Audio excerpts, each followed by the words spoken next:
안녕하십니까. 전하태 교수입니다. 이번 시간에 여러분들과 69번 문제부터 풀이를 하도록 하겠습니다. 자, 여러분들이 가지고 있는 교재 69번을 보시면 됩니다. 자외선 갈선 분광법을 적용한 엄이온 계면 활성제 측정에 관한 설명으로 틀린 것은 가번의 정량 한계는 0.02mg/L 맞습니다. 시료 중에 계면 활성제를 종류별로 구별해서 측정할 수가 없죠. 모든 물질에든 마찬가지입니다. 시료 속에 미생물이 있는 경우에 일부의 엄이온 계면 활성제가 신속히 변할 가능성이 있으므로 가능한 빠른 시간 안에 분석을 하여야 한다. 자, 그리고 양이온 계면 활성제가 존재할 경우에 양의 오차가 발생한다고 되어 있는데 양의 오차가 아니고 음의 오차가 발생하게 되겠죠. 라번이 정답. 자, 그리고 71번 문제를 보시게 되면 적절한 보존 방법을 적용하는 경우에 시료 최대 보존 기간이 가장 짧은 것은 자, 시한은 14일입니다. 용존 총인은 28일, 질산성 질소는 48시간, 그리고 암모니아성 질소는 28일이에요. 따라서 보존 기간이 가장 짧은 항목이라고 그랬으니까 48시간이 들어가 있는 질산성 질소가 정답이 되는 거죠. 자, 그리고 71번 문제를 보시게 되면 용존산소 측정 시에 시료가 착색, 현탁된 경우에 사용하는 전처리 시약은 자, 착색이 된다든지 현탁된 경우에 사용되는 시약이 뭐가 있죠? 칼륨 명반용액과 암모니아수 두 가지를 이용합니다. 따라서 가번이 정답이 되는 거죠. 자, 그리고 72번 문제를 보겠습니다. 수지로용 공정 시험 기준상 총대장균군의 시험 방법이 아닌 것은 자, 여기서는 여러분들이 시험 방법 세 가지를 다 잘 기억을 해야 돼요. 시험이 잘 나옵니다. 자, 총대장균군은 망여과법, 시험관법, 평판집락법, 효소이용 정량법이에요. 반면에 분홍선 대장균균은 망여과법, 시험관법, 효소이용 정량법, 대장균은 효소이용 정량법 한 개죠. 그래서 여기서 여러분들이 총대장균군하고 분홍성 대장균군의 가장 큰 차이점이 뭐가 있느냐 하면 평판집락법이에요. 그래서 평판집락법은 총대장균군에서는 시험 방법이 있는데 분홍성 대장균에서는 없어요. 그래서 평판집락법 딱 한 개 차이. 아시겠죠? 자, 따라서 분석하는 방법이 아닌 것을 찾으시오 그랬어요. 가번의 현미경 계수법이죠. 현미경 계수법은 식물성 플랑크톤을 분석하는 방법이 됩니다. 자, 그리고 73번 문제를 보시게 되면 노만핵산 추출 물질의 측정을 위한 시험 방법에 관한 설명으로 갈로에 오른 것은 시료 적당량을 분해 깔때기에 넣고 갈로가 변할 때까지 염산 1 플러스 1을 넣어서 pH 4 이하로 조절한다고 그랬어요. 그러면 우리가 지시약으로 사용되는 게 뭐죠? 메틸 오렌지예요. 그러면 어떤 색이 변할 때까지? 황색이 적색이 변할 때까지. 그러면 황색에서 적색으로 변하면 pH가 4 이하가 된 거죠. 따라서 메틸 오렌지와 황색이 적색, 카본이 정답이 되는 거네요. 그죠? 자, 메틸 오렌지는 지시약, 그리고 황색에서 적색은 종말점의 색깔이죠. 자, 그때 넣어주는 시약은 염산 1 플러스 1을 넣어주게 되겠죠. 자, 그리고 74번 문제를 보도록 하겠습니다.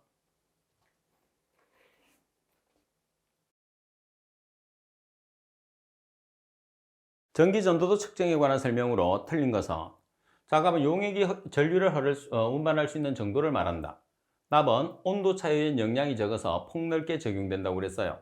자, 풀이에도 있는 것처럼 온도 차이에 대한 영향이 상당히 많아요. 상당히 크게 나타납니다. 따라서 영향이 많아서 자, 폭넓게 적용될 수가 없다 이렇게 되겠죠. 그래서 답은 용액에 담겨있는 두 개의 전극에 일정한 전압을 가해주면 가한 전압이 전류를 흐르게 하며 이때 흐르는 전류의 크기는 용액의 전도도에 의존한다는 사실을 이용한다.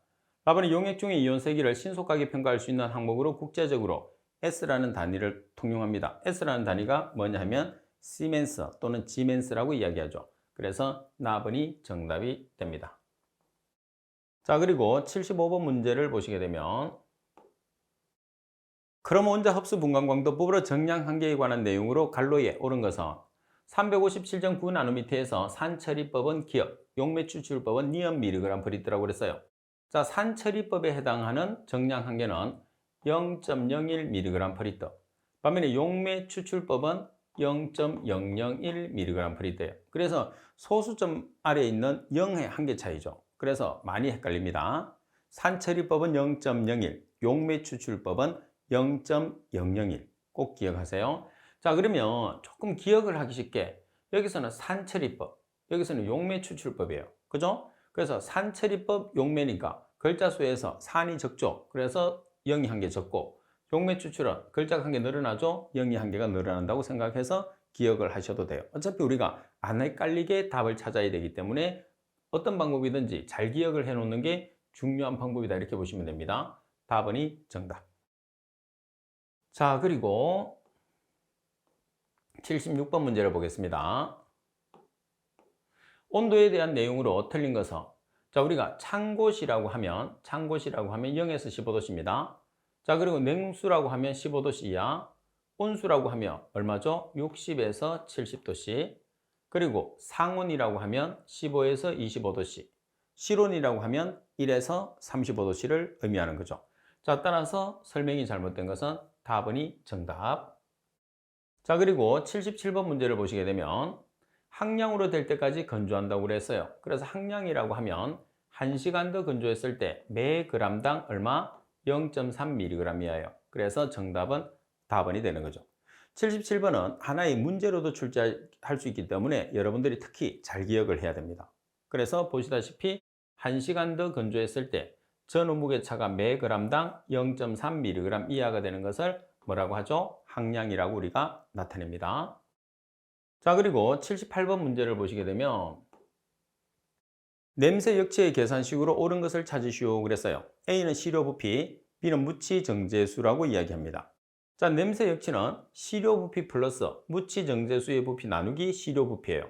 그러면 A 플러스 B 나누기 시료 부피가 A니까 A가 되는 거죠. 따라서 나번이 정답. 시료 부피 플러스 무치 정제수의 부피에서 시료 부피를 나눠준 값을 우리가 냄새 역치라고 나타냅니다. 자, 그리고 77번 문제를 보도록 하겠습니다. 취급 또는 저장하는 동안에 기체 또는 미생물이 침입하지 아니하도록 내용물을 보호하는 용기라고 그랬어요. 자, 그러면 여기서 중요한 것은 뭐냐면 미생물입니다. 미생물. 그래서 기억할 때 미생물의 미, 밀봉 용기의 미. 그래서 정답은 가번이에요. 반면에 밀폐 용기라는 것은 이물질. 그죠? 자, 기밀 용기의 기, 공기의 기. 그죠? 그래서 정답은 가번. 그리고 차광 용기가 있죠. 광선을 차단하는 거. 자, 그리고 80번 문제를 보시게 되면 공장 폐수 및 하수 유량 관내의 유량 측정 방법 중에서 오리피스에 관한 설명으로 틀린 것은, 자, 오리피스입니다. 설치 비용이 적게 소요되며 비교적 유량 측정이 정확하다. 답은 오리피스 판의 두께에 따라서 흐름의 수로 내외에 설치가 가능하다고 그랬어요. 자, 여기서 우리가 오리피스는 어디에 설치하느냐면 흐름의 수로 내에 설치하죠. 그래서 수로 내외가 아니고 내에서만 설치를 합니다. 그리고 오리피스 단면에 크다는 수도 손실이라는 단점이 있다. 단면이 축소되는 목 부분을 조절함으로써 유량이 조절되죠. 그래서 자, 우리가 피토관을 기본적으로 사용을 하는데, 자, 여기에 오리피스를 이렇게 설치를 하는 거예요. 그래서 속도 수도는 커지지만 유량을 정확하게 측정할 수 있는 방법이 오리피스관입니다. 자, 따라서 정답은 나번 흐름의 수로 안에 설치하죠. 자, 그리고 81번에 보시게 되면 물놀이 등의 행위 제한 권고 기준 중에서 대상 행위가 어패류 등의 섭취인 경우라고 그랬어요. 자, 어패류 같은 경우에서는 뭐를 기준하죠? 수원. 그래서 수원을 기준을 하는데 1kg당 총 수원의 양이 얼마? 0.3mg. 그래서 수원을 기준하고 0.3mg/kg이니까 답은이 정답입니다. 시험에서 상당히 잘 나오죠. 자, 그리고 82번 문제를 보겠습니다. 기본 배출 부가금 산정에 필요한 지역별 부가계수로 옳은 것을 찾으시오 그랬어요. 자, 그럼 풀이 요거 외워야 되겠죠? 자, 청정 및 가 지역은 1.5입니다. 나 지역 및 특내 지역은 1.0의 값을 가지는 거죠. 따라서 청정 및 가 지역은 1.5가 됩니다. 나 지역 및 특내 지역은 1.0이니까 없어요. 따라서 정답은 가번이 정답. 자, 이런 문제는 거저주는 문제입니다. 그래서 절대로 틀리시면 안 돼요. 그래서 정확하게 기억을 하고 있는 사람이 문제를 풀 수 있는 거죠. 자, 그리고 83번 문제를 보시게 되면 사업장별 환경기술인의 자격 기준에 관한 설명으로 틀린 것을 찾으시오 그랬어요. 가번에 방지시설의 설치 면제 대상 사업장과 배출시설에서 배출되는 수질오염 물질 등을 공동방지시설에서 처리하게 하는 사업장은 제3종 사업장에 해당하는 환경기술인을 두어야 한다 이렇게 나와 있죠. 자, 이 경우에서는 3종 사업장이 아니라 제4종과 제5종 사업장에 해당하는 환경기술인을 두어야 합니다.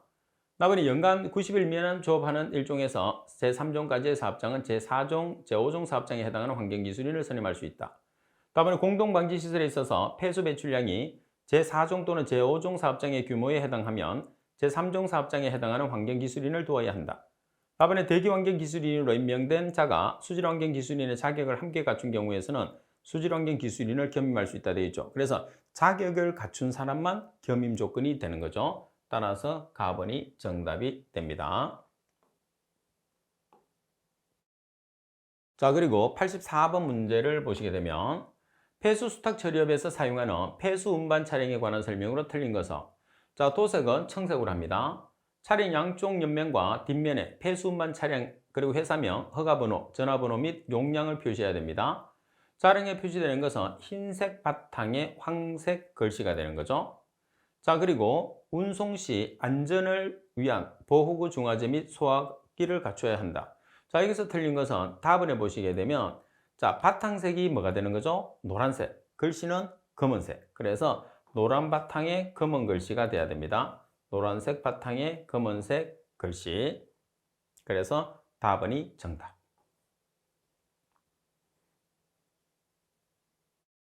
자, 이건 어떻게 기억하면 될까요? 자, 조금 어렵다, 그죠?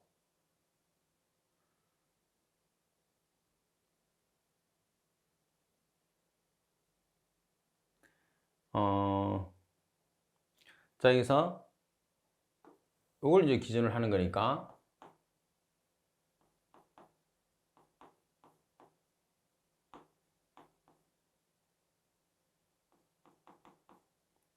자, 노바흑시 이렇게 하든지, 아니면 노탕흑시 이렇게.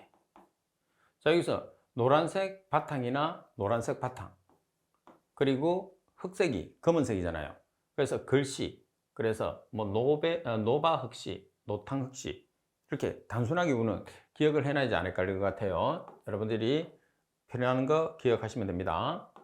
자, 그리고 85번 기술인력 등의 교육에 관한 설명으로 간로에 들어갈 기간은, 환경기술인 또는 폐수 처리업에 종사하는 기술요원의 최초 교육은 최초 업무에 종사한 날로부터 며칠 이내에 실시하죠? 1년 이내. 그 다음 보수 교육은 3년마다. 자, 따라서 최초 교육은 여러분들이 1년 이내의 교육을 신청해서 받으셔야 됩니다. 처음에 입사했을 때는. 자, 그리고 보수 교육은 3년마다 이루어지는 거죠. 자, 따라서 여기서 기술요원의 최초 교육 같은 경우에서는 1년 이내에 우리가 받으면 됩니다. 그래서 나번이 정답이 되는 거죠. 자, 그리고 86번 문제를 보겠습니다. 조치명령 또는 개선명령을 받지 아니한 사업자가 배출해용 기준을 초과하여 오염물질을 배출하게 됐을 때 환경부 장관에게 제출하는 개선계획서에 기재할 사항으로 틀린 것을 찾으시오 그랬어요. 자, 개선계획서에는 뭐가 들어가야 되느냐 하면 개선 사유가 들어갑니다. 자, 그리고 당연히 개선 내용이 들어가겠죠. 그 다음 개선기간 중에서 수질오염 물질의 예상 배출량 및 배출 농도가 들어갑니다. 그리고 개선 후에 배출시설의 오염 물질의 저감량 및 저감 효과는 관계없어요. 개선 후는 정상으로 돌아와야 되니까. 자, 그리고 뭐가 들어가느냐 하면, 뭐가 들어가야 하느냐 하면, 개선 기관이 들어가야 되겠죠. 개선 기관. 그래서 정답은 라브. 그래서 이렇게 네 가지가 포함이 돼야 됩니다. 자, 그리고 87번 문제를 보시게 되면 환경부 장관이 배출시설을 설치 운영하는 사업자에 대해서 조업 정지 처분에 가름해서 과징금을 부과할 수 있는 대상 배출시설은 어떤 시설이죠? 공익을 목적으로 하는 시설입니다. 의료기관의 배출시설, 발전소의 발전설비, 제조업의 배출시설. 그래서 나머지는 해당 사항이 없어요. 라번이 정답이 되는 거죠. 그래서 87번의 정답은 라번이 됩니다. 자, 그리고 88번 문제를 보겠습니다. 자, 그러면 여기서 한 개 더. 우리가 과징금은 조업정지 처분에 가름해서 과징금은 우리가 매출액에 총 매출액에 얼마를 곱한가? 105를 곱한 범위 이내. 그죠? 자, 그리고 88번. 수질환경 감시 경보 단계 중에서 경계 단계의 발령 기준으로 갈로 안에 들어갈 내용으로 옳은 것을 찾으시오 그랬어요. 자, 생물 감시 측정 값이 생물 감시 경보 기준 농도를 30분 이상 지속적으로 초과하고 전기 전도도 휘발성 유기화합물, 페놀, 중금속 이상의 항목 중에서 기억 이상의 항목이 측정 항목별 경보 기준을 니은 이상 초과한 경우, 그래서 기억에 들어가는 것은 1개, 니은에 들어가는 것은 3배 이상이 되니까 나번이 정답이 되는 거죠. 자, 그래서 여기서는 여러분들 30분 이상, 그리고 1개 이상, 그리고 3배 이상, 이 세 가지는 숫자를 잘 기억을 해 주셔야 된다고 그랬어요. 이론할 때도. 자, 그리고 89번 문제를 보도록 하겠습니다. 낚시 제한 구역에서 제한 사항이 아닌 것을 찾으시오 그랬어요. 자, 한 명당 4대의 낚싯대를 사용하는 형입니다. 한 명당 몇 대? 자, 4대 이상의 낚싯대를 사용해야 돼. 3대까지는 제한 사항이 아닙니다. 한 개의 낚싯대에 5개 이상의 낚싯바늘을 떡밥과 뭉쳐서 미끼로 던지는 행위입니다. 여기서 5개의 낚싯바늘을 끼웠지만 떡밥을 뭉쳐서 미끼로 던지지 않으면 제한 사항이 아니죠. 낚싯바늘에 끼워서 사용하지 아니하고 물고기를 유인하기 위해서 떡밥, 어분 등을 던지는 행위, 어선을 이용한 낚시 행위 등의 낚시관리 육성법에 따른 낚시어선법을 영위하는 행위. 자, 그래서 지금은 해당하지 않는 것은 가번은 해당하지 않았어요. 그래서 한 명당 4대 이상의 낚싯대를 우리가 사용하는 행위는 금지 행위입니다. 제한 행위죠. 가번이 정답. 자, 그리고 90번 문제를 보겠습니다. 폐수 처리업에 종사하는 기술요원에 대한 교육기관으로 옳은 것은, 자, 교육기관을 한번 살펴볼게요. 자, 환경기술인은 환경보전협회, 측정기기 관리 대응업에 등록된 기술요원은 국립환경인재개발원 한국상하수도협회입니다. 그리고 폐수 처리업에 종사하는 기술요원은 국립환경인재개발원이죠. 환경기술인이라는 것은 물건을 만드는 회사가 제조업이죠. 제조업에서 환경기술인으로 있는 사람, 나머지 측정 대응업체라든지 방지시설원들은 전부 다 우리가 기술요원이라고 부르죠. 자, 따라서 교육기관으로 옳은 것을 찾으시고 그랬어요. 폐수처리업이니까 어디죠? 국립환경인재개발원, 가번이 정답이 되는 거죠. 자, 그리고 90번 문제를 보시게 되면 공공수익에 정당한 사유 없이 특정 수질 유해 물질 등을 누출하거나 유출시키거나 버린 자입니다. 자, 특정 수질 유해 물질 등을 누출하거나 유출하거나 버린 자에 대한 벌칙 기준은 얼마가 될까요? 3년 이하 징역 또는 3천만 원 이하의 벌금이 되니까 정답은 답번이 정답이 됩니다. 자, 그리고 92번 문제 상당히 자주 나오죠.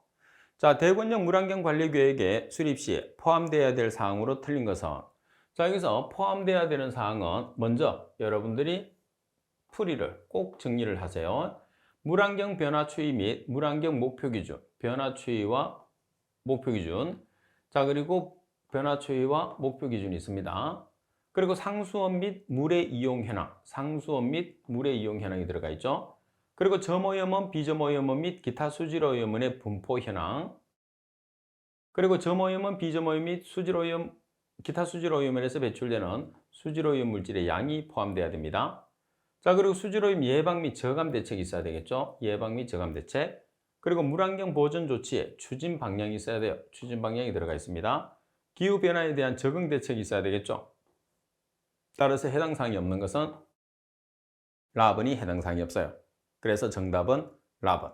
여러분들 꼭 기억을 해서 이 문제는 시험에 상당히 잘 나와요. 틀리면 안 됩니다. 특히 이제 총량 규제 같은 경우에서는 이제 여기서 이 문제도 나오지만 또 총량 규제에서도 암기할 게 많지만 시험에 상당히 잘 나오죠. 그래서 지금 대관령 물환경 관리 계획의 수립에 필요한 사항, 그리고 총량 규제 이런 내용들은 우리가 시험에서 워낙 자주 나오기 때문에 준비하기 조금 힘들다 하더라도 반드시 기억을 해서 꼭 맞춰놔야 됩니다. 자, 그리고 93번 초과 부가금 산정 기준으로 적용되는 수질오염 물질 1kg당 부가금액이 가장 높은 것은 꼭 기억해야 됩니다. 초과 배출 부가금 중에서 각각의 초과 배출 부가금의 1kg당 부가금액을 높은 순서에서 낮은 순서로 다시 정리를 해서 꼭 기억을 해야 돼요. 자, 카드뮴 및 그 화합물은 50만 원입니다. 그리고 유가 크롬 화합물은 30만 원, 남 및 그 화합물은 15만 원, 그리고 수원 및 그 화합물은 125만 원이에요. 그래서 여기서는 아무래도 독성이 가장 높은 게 수원이니까 가장 금액이 높아요. 따라서 정답은 수원입니다. 이런 문제가 수원 같은 게 보기 중에 나와 있으면 답을 찾기가 상당히 용이하죠. 어떻게 보면 이제 시험을 치는 사람으로서는 상당히 기분이 좋은 일이죠. 아는 문제가 바로바로 답을 찾을 수 있게끔 나왔기 때문에. 자, 그리고 94번 문제를 보시게 되면 수계 영양 분별 물환경 보존에 관한 설명으로 옳은 것을 찾으시오 그랬어요. 가번에 환경부 장관은 공공수역의 물환경을 관리 보존하기 위해서 국가물환경관리기본계획을 환경부 장관이 몇 년마다 수립하나요? 10년마다 수립을 하게 됩니다. 10년. 자, 그리고 나번 유역환경청장은 수계 영양군별로 오염원의 종류, 수질오염 물질의 발생량 등을 정기적으로 조사해야 된다고 그랬어요. 자, 유역환경청장이 하는 게 아니라 누가 하죠? 환경부 장관이 합니다. 자, 답은 환경부 장관은 국가물환경기본계획에 따라서 중권역의 물환경관리계획을 수립하여야 한다. 자, 중권역 물환경관리는 누가 하죠? 환경부 장관이 아니라 지방환경관서의 장입니다. 그리고 답은 수생태계 보건계획의 내용 및 수립 절차 등에 필요한 사항은 환경부령으로 정하는 게 아니라 누구의 명령으로 정하죠? 대통령령으로 정하게 됩니다. 따라서 정답은 가번이 정답이죠. 맞는 것을 찾으라고 그랬으니까. 자, 그리고 참고적으로 여기 보시게 되면 자, 국가물환경관리기본계획에 따라서 대권역 물환경관리기본계획도 몇 년마다 수립하나요? 10년마다. 둘 다 똑같습니다. 자, 그리고 95번 문제를 보겠습니다. 자, 95번에 보시게 되면 물환경 보존에 사용되는 용어의 뜻으로 틀린 것은 자, 가번에 점오염원이란 폐수 배출 시설, 하수 발생 시설, 축사 등으로 관로나 수로 등을 통해서 일정한 지점으로 수질오염 물질을 배출하는 배출원을 우리가 뭐라고 그러죠? 점오염원이라고 이야기를 합니다. 자, 그리고 나번 공공수역이라 하면 하천이나 호수, 항만, 연안해역 그 밖에 공공용으로 사용되는 대통령령으로 정하는 수역을 말한다고 그랬어요. 자, 여기서 대통령령이 아니고 뭐가 되나요? 환경부령으로 정하는 수역을 우리가 공공수역이라고 합니다. 대통령령이 아니고 환경부령. 그러니까 우리가 물환경보존법에서 정하고 있는 것들은 전부 다 환경부령으로 정합니다. 답은 폐수란 액체성 또는 고체성의 수질오염 물질이 섞여 있어서 그대로 사용할 수 없는 물. 그래서 액체성과 고체성을 갈로를 비워놓고 갈로 넣기를 찾는 문제도 나올 수 있어요. 그리고 폐수 무방류 배출 시설이란 폐수 배출 시설에서 발생하는 폐수를 해당 사업장에서 수질오염 방지 시설을 이용하여 처리하거나 동일 폐수 배출 시설에 재이용하는 등의 공공수역으로 배출하지 아니하는 폐수 배출 시설을 말한다고 되어 있어요. 따라서 설명이 틀린 것은 나번이 정답이 되는 거죠. 자, 그리고 96번 문제를 보겠습니다. 자, 96번 수질오염 방지시설 중에서 물리적 처리시설에 해당하지 않는 것은 자, 우리가 방지시설은 세 가지가 있어요. 물리적 처리시설, 화학적 처리시설, 생물화학적 처리시설. 여러분들은 반드시 구별을 해야 돼요. 시험에서 상당히 잘 나옵니다. 그래서 교재를 이용해서 특히 물리적 처리시설이 제일 많기 때문에 화학적 처리시설과 생물화학적 처리시설을 일단 외우세요. 그게 다 외워지면 물리적을 외우시는데 일단 두 개를 다 외우시면 그 두 개에 해당하지 않으면 뭐가 되는 거죠? 물리적 처리시설이 된다고 생각하시면 되는 거죠. 자, 답은 유수분리시설, 답은에 혼합시설, 답은에 침전물 계량시설, 답은에 응집시설. 답은에 침전물 계량시설이라는 것은 어디에 해당하는 거죠? 화학적 처리시설에 해당하기 때문에 답은이 정답이에요. 자, 팁에서도 있는 것처럼 출제 빈도가 워낙 높기 때문에 여러분들이 반드시 기억을 해서 꼭 맞춰줘야 되는 겁니다. 서류 외우는 것보다 훨씬 여러분들이 외우기가 쉬워요. 자, 그리고 97번 문제를 보시게 되면 1일 기준 초과 배출량 산정 시 적용되는 1일 유량의 산정 방법은 측정 유량 곱하기 1일 조업시간이다. 측정 유량의 단위를 묻는 문제입니다. 자, 측정 유량이라는 것은 분당 리터로 표시하죠. 분당 리터니까 리터 per 미니처. 따라서 나번이 정답이 되는 거죠.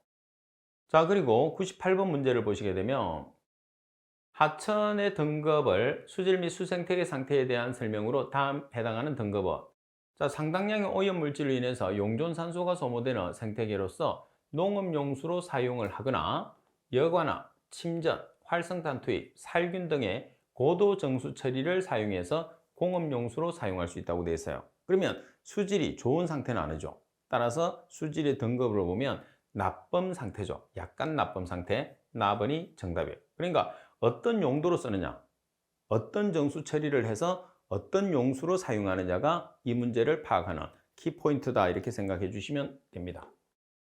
자, 그리고 99번에 보시게 되면 자, 공공수역의 전국적인 수질 현황을 파악하기 위해서 설치할 수 있는 측정망의 종류로 틀린 것을 찾으시오 그랬어요.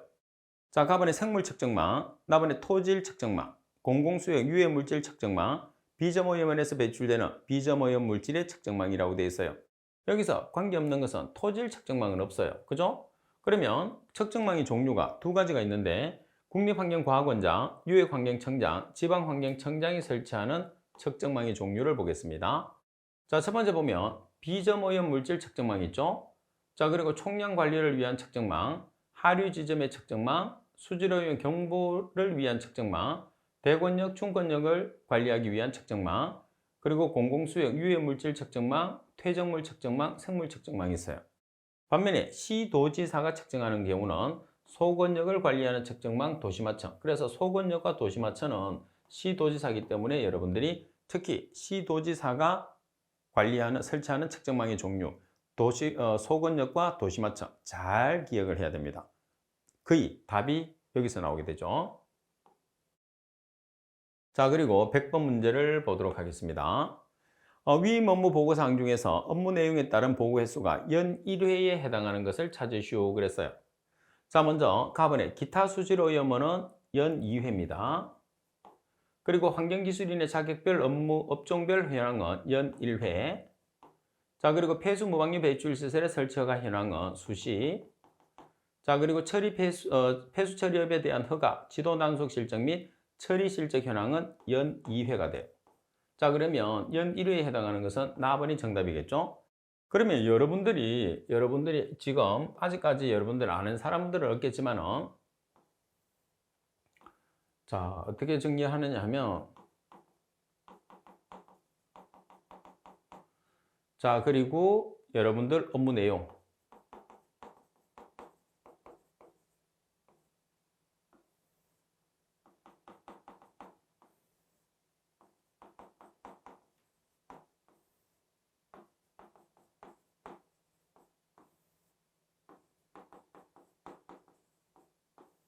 자, 이렇게 해서 여러분들 정리를 해 놓는 거예요. 정리를 하면 이 중에서 가장 많은 게 뭐냐면 연 2회가 가장 많거든요. 그래서 일단 외우는 거는 보류. 그래서 수시, 연 1회, 연 4회를 외우세요. 그런 다음에 여러분들이 외우지 않은 게 나오면은 당연히 몇 회죠? 연 2회가 되는 거죠. 제일 중요한 거는 전부 다 중요하지만은 연 2회가 아무래도 많이 나오게 돼요. 그래서 정리를 해 놓게 되면 아무래도 여러분들이 비슷비슷한 내용들은 같은 횟수를 가지거든요. 그래서 암기하기가 좀 쉬워요. 그래서 반드시 표를 만들어서 여러분들이 꼭 정리를 해서 문제를 맞출 수 있도록 하세요. 이게 20개 정도가 돼요. 20개 정도가 되기 때문에 절대로 쉬운 건 아니에요. 그렇지만은 지금 여러분들이 문제를 풀어보고 있는 것처럼 너무 자주 나와요. 그래서 여러분들이 지금 풀이를 상세하게 만들어 놓은 것은 시험에서 자주 나오기 때문에 했는데 이 내용은 너무 내용이 많아서 제가 표로 첨부를 못해서 풀이가 없는 거예요. 그래서 이론 부분에 가서 여러분들이 내용을 반드시 숙지를 해서 꼭 암기를 해야 되고 특히 법규 같은 경우에서는 자주 나오는 문제일수록 여러분들이 정리를 안 해놓으면 시험을 칠 때 이 내용 패스하고 저 내용 패스하게 되면 맞출 게 없어요. 그래서 자주 나오는 문제는 항상 나온다고 생각하고 반드시 여러분들이 정리를 해두면 어떤 문제가 나와도 나는 풀 수 있다는 생각하고 자, 이쪽은 시험에 나오면 안 되는데 이쪽은 피해야 되는데 이렇게 생각하게 되면 시험을 칠 때도 여러분들이 자신감을 얻을 수가 없어요. 자신감을 얻을 수 없다는 소리는 합격과 멀어진다는 소리와 동일합니다. 그래서 이왕 공부를 하기 위해서는 점수를 맞추는 공부를 해야지 내가 공부하는 신용만 내서는 안 된다는 거예요. 그래서 포인트를 우리가 잡으면 그 포인트에 맞게끔 내용 자체가 어렵다 하더라도 출제 요인이 중요하다고 하면 출제를 한다고 그랬잖아요. 그러니까 우리는 그 출제 기준에 맞춰서 공부를 해서 답을 맞춰주는 게 어떻게 보면 우리의 의무가 되는 거죠. 그래서 한 번만에 끝낸다는 생각을 하지 말고 여러 번 반복적으로 여러분들이 공부를 하시면 여러분들은 충분히 암기해서 맞출 수 있어요. 그래서 여러분들 반복 수업을 하는 것이 중요하다는 거 꼭 기억하십시오. 자, 오늘 수업은 이것으로 마치도록 하겠습니다. 수고하셨습니다.